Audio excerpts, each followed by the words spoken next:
दिवाळी फराळ रेसिपीची जी आपली सिरीज सुरू आहे त्या सिरीजमध्ये आज आपण करणार आहोत एकदम हलकं फुलकं आवरण असणाऱ्या आणि अगदी संपेपर्यंत खुसखुशीत राहणाऱ्या करंज्या।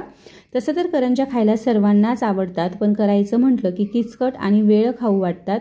कारण ह्या करंज्या करताना बऱ्याचदा एकतर त्या तेलात फुटता नाही तर थंड झाल्यावर नरम तरी पडतात। तुमच्या बाबतीतही असं घडत असेल तर आजचा हा व्हिडिओ शेवटपर्यंत नक्की बघा, कारण अगदी सारण करण्यापासून तर करंजी स्टोर करेपर्यंत स्टेप बाय स्टेप आणि भरपूर साऱ्या टिप्ससह ही रेसिपी मी शेअर केलेली आहे, जेणेकरून तुम्ही सुद्धा अशा परफेक्ट करंज्या करू शकाल। तर ह्या करंज्या करण्यासाठी सगळ्यात अगोदर इथे आपण सारण तयार करून घेणार आहोत। त्यासाठी इथे मी एक जाड तळाची कढाई गरम करायला ठेवलेली आहे। या कढाईत आपण वजनी पाव किलो खोबरं घेतलेलं आहे। खोबरं व्यवस्थित किसून घ्यायचं आहे आणि शक्यतो बारीक किसणीने किसायचं आहे। वाटीने हे खोबरं म्हणाल तर रोजच्या वापरातील आपली जी आमटीची वाटी असते त्या वाटीने 3.5 वाट्या हे खोबरं आहे। आता गॅसची फ्लेम लो ठेवायची आहे आणि लो फ्लेमवर छान कुरकुरीत होईपर्यंत आणि खोबऱ्यातलं सर्व मॉइश्चर जाईपर्यंत आपण हे खोबरं भाजून घेणार आहोत। तर हे बघा, जवळपास इथे 6 ते 7 मिनिट झालेले आहे। खोबरं आपलं बऱ्यापैकी कुरकुरीत झालेलं आहे। आता यात मी 1 चमचा खसखस टाकून घेतलेली आहे आणि खसखस सुद्धा खोबऱ्यासोबतच भाजून घ्यायची आहे। खसखस अगदी नाजूक असते त्यामुळे काही सेकंदांसाठीच भाजायची आहे। इथे तुम्ही खसखसीसोबत तिळाचा सुद्धा वापर करू शकता आणि ह्या स्टेजला तीळ ॲड करून तीळ सुद्धा भाजून घेऊ शकता। खसखस टाकल्यानंतर अगदी काही सेकंदांसाठी मी भाजून घेतली होती। त्यानंतर यात मी काजू, बदाम आणि मनुक्याचे काप करून टाकलेले आहेत।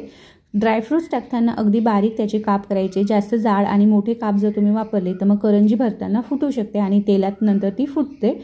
आणि खोबरं भाजत असताना खोबऱ्याचा कलर चेंज होणार नाही याची आपल्याला काळजी घ्यायची आहे।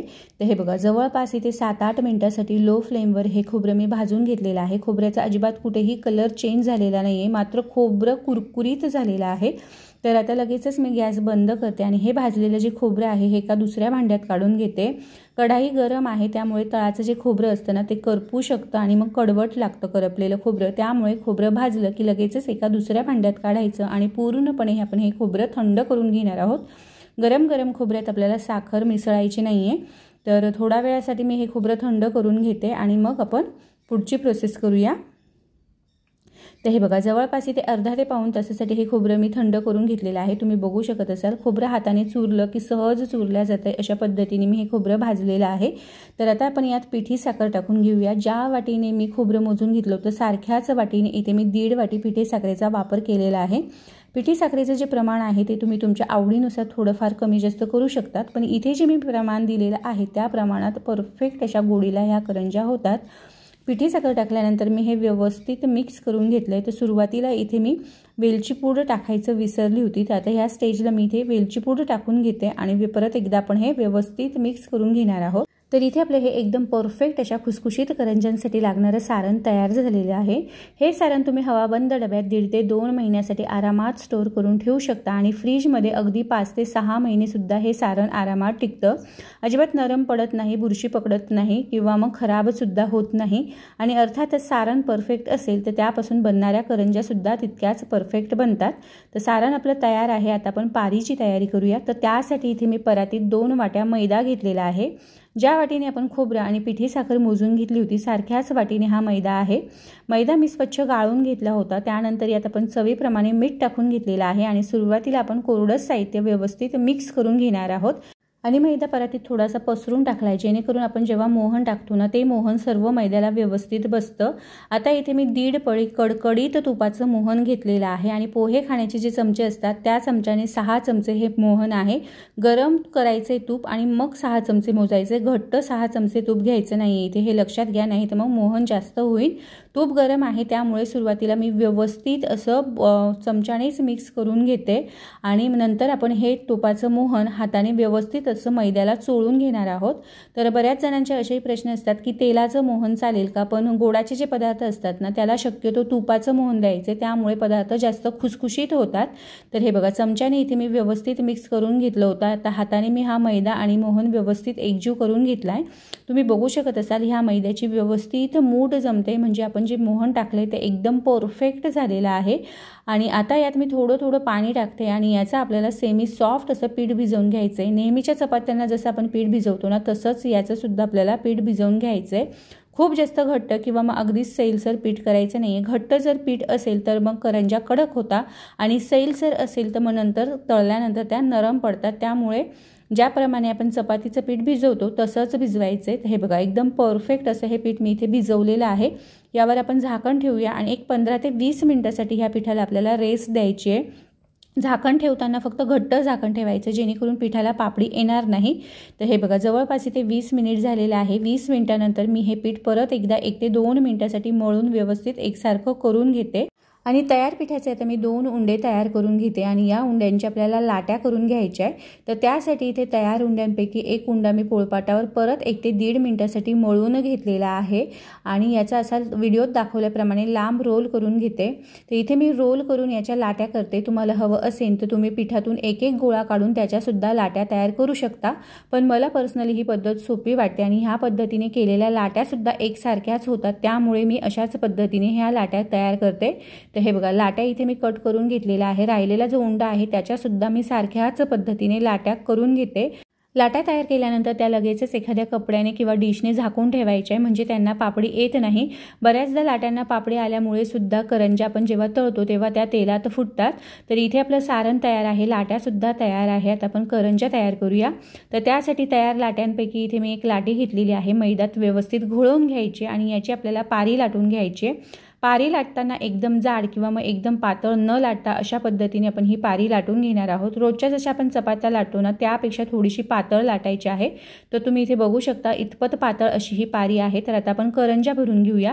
तर करंज्या भरण्यासाठी इथे मी तयार सारणापैकी साधारण 1.5 मोठा चमचा सारण पारीवर टाकून घेतलेला आहे.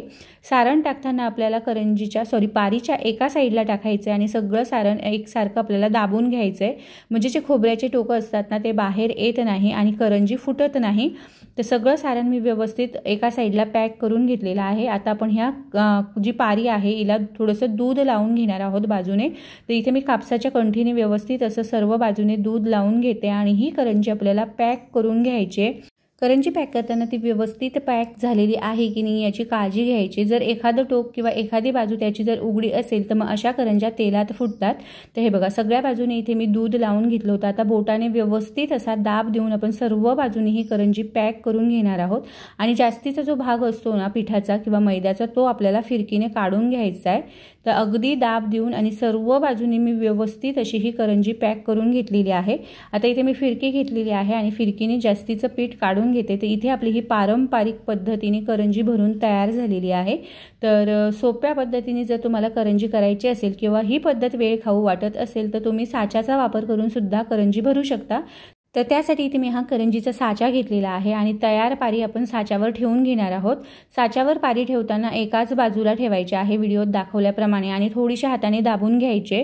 आणि आता यात आपण सारण भरणार आहोत. सारण भरताना भरपूर सारण करंजीत भरायचं आहे म्हणजे ती पोकळ होत नाही आणि तिचा खुळखुळा होत नाही. हे बघा व्यवस्थित असं भरपूर सारण मी भरून घेतलेलं आहे. मध्यभागी एकत्रित हे सारण करून घ्यायचं आहे आणि आता आपण याला दूध लावून घेणार आहोत. तर सारख्याच पद्धतीने आपल्याला याला सर्व बाजूने दूध लावायचं आहे म्हणजे करंजी तेलात फुटत नाही.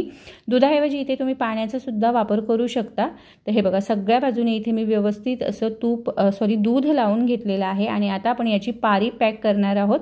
तर व्हिडिओत दाखवल्याप्रमाणे आपल्याला हे व्यवस्थित असं पॅक करून घ्यायचं. तर मला बऱ्याचशा मागच्या व्हिडिओत कमेंट आल्या होत्या की साच्याने आमची करंजी फुटते. तर व्हिडिओत दाखवल्याप्रमाणे तुम्ही एकदा साच्याने करंजी करून बघा, अजिबात फुटत नाही आणि एकदम परफेक्ट अशा सुंदर आणि देखण्या अशा करंज्या बनतात. तर हे बघा करंजी मी व्यवस्थित करून घेतली होती. जास्तीचं जे पीठ आहे ते मी काढून घेतलेलं आहे आणि आता ही करंजी आपण काढून घेणार आहोत. तर हे बघा राहिलेल्या सर्व करंज्या मी तयार करून घेतलेल्या आहे. करंज्या तयार झाल्यानंतर आपल्याला यावर कपडा टाकून ठेवायचा आहे. तर बऱ्याचदा काय होतं की करंज्यांची जी पारी असते ना ती कोरडी पडते आणि त्यामुळे सुद्धा करंज्या तेलात तळताना फुटतात. त्यामुळे करंज्या तयार झाल्या की लगेचच त्यावर कपडा टाकायचा आहे आणि थोड्या थोड्या करंज्या झाल्या की मग आपण तळून घेणार आहोत. तर इथे मी अर्ध्या सारणाच्या करंज्या करून घेतलेल्या आहे आणि अर्ध्या सारणाच्या करंज्या नंतर करणार आहे जेणेकरून सुरुवातीला ज्या करंज्या केलेल्या आहेत त्याला पापडी येणार नाही आणि मग त्या तळताना फुटणार नाही. तर आता ह्या करंज्या मी तळून घेते. त्यासाठी इथे मी तूप गरम करून घेतलेलं आहे. गॅसची फ्लेम आपली मीडियम आहे आणि तूपसुद्धा मीडियमच गरम करायचं आहे. अगदीच कडकडीत गरम करायचं नाही आहे. एकदम जर हाय फ्लेमवर जर तुम्ही करंज्या तळल्या तर मग त्यानंतर थंड झाल्यावर नरम पडतात आणि शक्यतो करंज्या तळण्यासाठी इथे आपल्याला तुपाचा वापर करायचा आहे कारण तूप वापरल्यामुळे करंज्या जेव्हा थंड होतात ना तेव्हा त्याला तुपाचं छान कोटिंग येतं आणि त्यामुळे सुद्धा आपल्या करंज्या एकदम खुसखुशीत होतात। तर इथे तुम्ही तेलाचा सुद्धा वापर करू शकता, पण मी पर्सनली सांगेल की तुपात तळलेल्या करंज्यांची चवसुद्धा खूप छान लागते।